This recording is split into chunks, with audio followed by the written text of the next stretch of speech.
রাসূলুল্লাহ সাল্লাল্লাহু আলাইহি ওয়াসাল্লাম বলেছেন, কোন একজন নারী যদি তার নিজের ঘরে, তার স্বামীর ঘরে অথবা তার বাবার ঘরে ছাড়া অন্য কোন ঘরে গিয়ে যদি তার কাপড়টা সে খোলে, কাপড় খোলা মানে কিন্তু উলঙ্গ হওয়া না, কাপড় খোলা মানে হচ্ছে তার মাথার যে ওড়না, এই ওড়নাটা যদি খোলে, কিয়ামতের দিন তার জন্য তার গোটা সময়গুলো তার চারিদিকটা অন্ধকারাচ্ছন্ন হয়ে যাবে এবং তাকে দেখা যাবে কয়লায় পোড়া, আগুনে পোড়া একটা কয়লার মতো সেই দিন তাকে দেখা যাবে।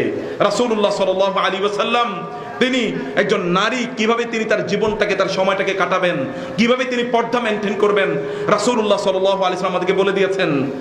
আলী রাদিয়াল্লাহু তাআলা আনহু তিনি একবার পুরুষদেরকে লক্ষ্য করে বললেন, আমি শুনলাম, আমার কাছে এই সংবাদ এসেছে, তোমাদের নারীরা নাকি ওই সকল বাজারে যায় যেই সকল বাজারের আল উজুম, সেখানে পুরুষরা সেই বাজারে জয়েন করে, তোমাদের নারীরাও নাকি ওই সকল বাজারে অংশগ্রহণ করে।